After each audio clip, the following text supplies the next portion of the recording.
My name is Niccolò Banfi, and I'm an explorer.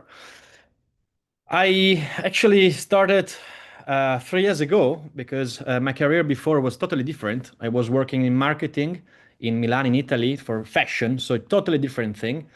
And then COVID came, and I had the time to reflect about myself, about my passions, about my life.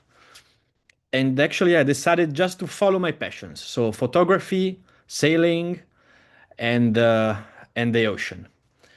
And so I mean, was not easy at the beginning because, of course, there was not certainties about this. So I just embarked on an old tall ship from the 1900, and uh, and then from there actually everything started. So I did the first crossing, the ocean crossing from Argentina to South Africa, 2 months crossing, and actually that thing completely changed my life. Because after that I came back, and of course all my images and videos they went very good in the medias, and so from there I created my own project.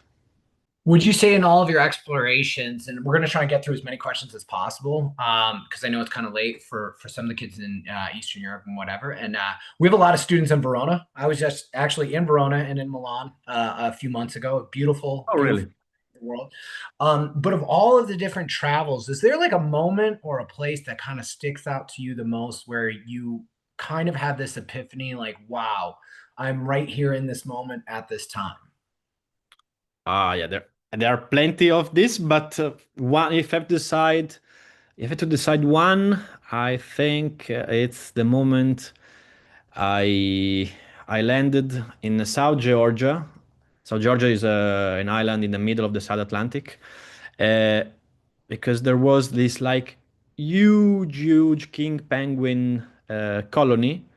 Like they were like 120,000 couples, and was just incredible. Was like to be in a real, I mean, Nat Geo documentary, and and then there actually you think, oh my God, we are nothing. I mean, humans are nothing compared to the power of nature, and yeah, so that one was of the strongest moment.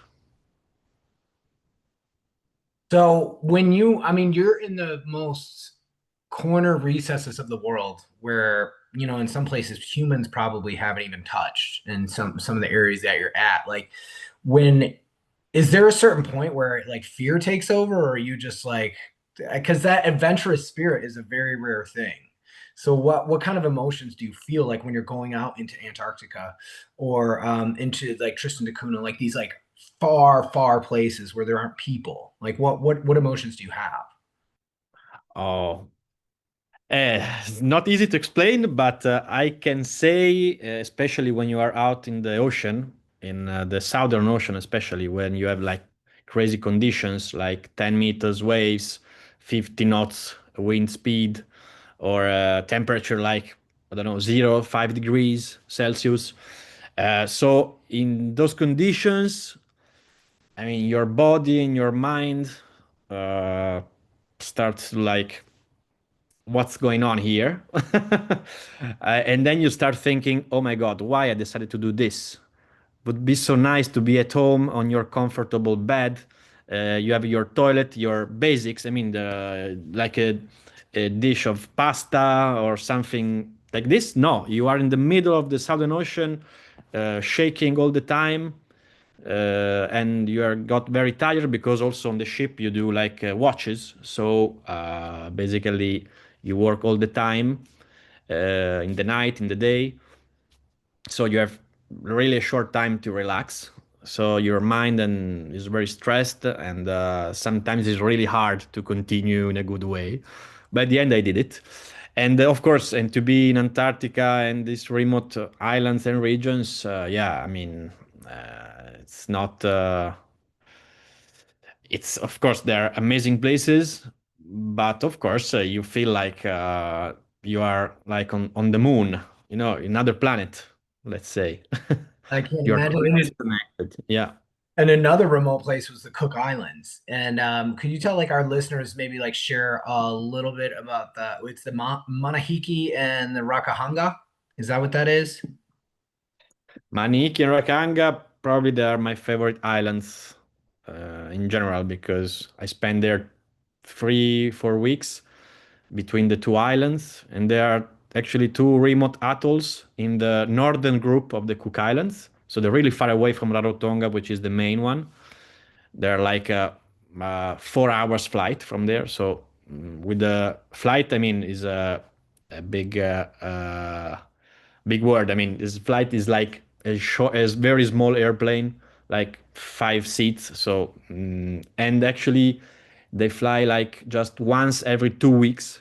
So they're very remote islands, and they live there 250 people divided in two villages, and they live with everything nature can give to them.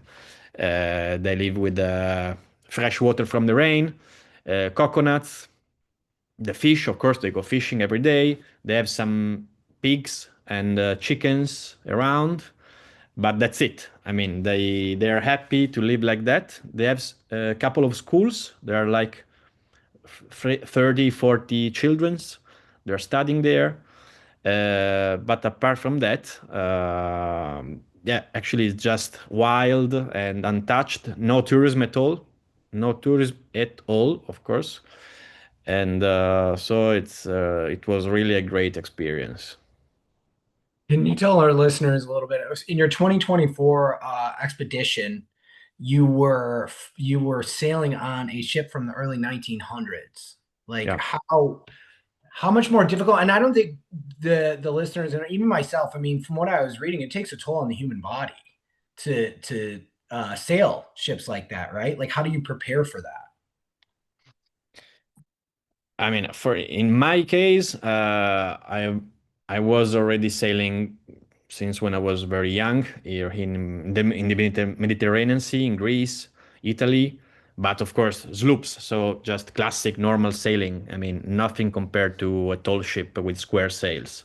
So on board was totally different, totally another world. Imagine that is a yeah, 56 meters length, so quite a long ship. And also there are in total 32 sails, and it's all manual. So teamwork is crazy important, and patience, teamwork, and of course you have to think like the real explorers in the past were thinking. So you are completely in another world, let's say. So there's no Wi-Fi, is what you're saying when you're doing that. No. No, no. I mean, there is for emergency, but of course, you don't. But also, you don't want to use Wi-Fi on board because you are immersed in the ocean, and so you don't want to connect. That's great to and I think that's important nowadays. I mean, to just disconnect and get more in Yeah, tune, perfect. in touch with nature. And a lot of kids are kind of like that. I have a student in France just messaged, and they want to know what was the craziest expedition you have ever been on. Oh yeah, the craziest was the Southern Ocean. Yes, from Argentina to South Africa. We passed through Antarctica, Elephant Island, South Georgia, Tristan da Cunha, and actually we passed through a real big storm. And I remember, yeah, already told you, like really crazy waves, and it was very cold outside in the night. Was crazy, really. And those regions like Elephant Island, Georgia, South Georgia, they are like I don't know if you know Shackleton, the Yeah, explorer. Ernest Shackleton. Yeah. And of course, we passed through these places, so it was really, I mean, was is one of my heroes, let's say. And go there with the ship was at the same age of the Endurance, was like really special. And in those days, actually, they found the Endurance, the Agulhas second, the South African research vessel. They found Endurance while we were there. So we were very lucky to see everything. That must have been so meaningful. For anyone, I mean, there's a lot of people out there, misconceptions. Are you able to stop in Antarctica and actually like, touch the land, or are there like international treaties and all that kind of stuff? No, you can, of course, there are rules to land in Antarctica. But you can, of course, you can, but there are rules, so you must be with the follow the rules. For example, you cannot maybe sit down with your pants, and biosecurity is really important because there are pristine environment, and of course, you do the clean up. You have to clean everything before landing, check everything, the shoes, the backpacks, everything, even the seats. You have to look for the seeds because I can imagine if maybe I don't know a seed from a Mediterranean tree come to Antarctica, maybe in the summer, maybe when there is a sun, it can be dangerous because it can attack the environment, the ecosystem. So it's more of like an ecosystem thing instead of like a political thing that Exactly, when exactly, you're exactly, landing. And there's exactly. no like giant ice wall when you're down there or anything. No, there are, but in summer, actually, you can go south quite okay. I mean, in the Antarctic Peninsula, especially. So we'll go with a couple more student questions. And my question that I wanted to ask you is, what are people's reactions when you get off the boat and you have a camera and they're in the most like furthest away places in these areas where there's not a whole lot of humans? What is the reaction when they see the camera come out? But you mean the humans? Yeah, absolutely. I'm sure the animals are just whatever, but you know, the humans.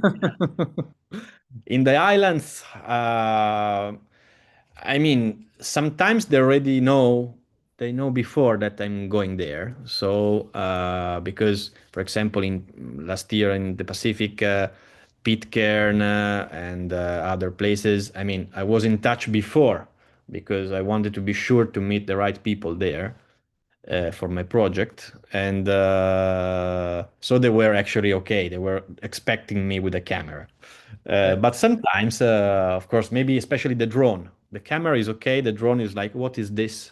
Yeah, sometimes can happen. That's got to freak some people out. I mean, Pitcairn Island, I interviewed Miss Bonnie, who is the school teacher in Oh, Pitcairn Island, and they have two students, and that was last year, and it was just a fascinating tale I'm with. going back. I'm going back next year to Pitcairn. Yeah, Well, if you see Miss Bonnie, tell her Ralph says hi. I So will. there's not too many people there, but I beautiful know. place. I found it fascinating that on their school lunches, they just walk outside and eat breadfruit trees, like the Yeah. breadfruit from the trees. But fascinating history with the HMS Bounty and all that. Yeah. So before we let you go, and I asked this of all of our guests, what kind of advice, Niccolò Banfi, would you have for these students as they go off into the world, whether they want to be an explorer or adventurer or just do something else? What kind of advice would you have for them about living life in this next chapter? Oh, my advice, I can just say about my story. So, uh, I mean, I started my career in another world in the business marketing, and because I was like in a society, I was in Milan where it's expected that someone must grow with a real path, a clear path in something. But then I realized that life is one and was too important to follow my dreams and my passions without certainties, of course, without knowing what is gonna be, what it will be. But I decided to follow my passions, and I think if you start to follow your passions in a really good way with the resilience, especially, some things can happen always, always, always. I mean, this is my story, so this is also my advice. That's beautiful. And guys, you guys listening, you guys watching, definitely check out niccolòbanfi.com. We will definitely have that website out for you guys to check out and keep up with his adventures. And Niccolò, we can't thank you enough for spending some time with us today. And we can't wait to keep an eye on any more adventures that you have, man. Thank you very much. It was a real Figurati. pleasure. Thank Ciao, you. ciao, grazie. Thank you. Bye. Ciao, ciao.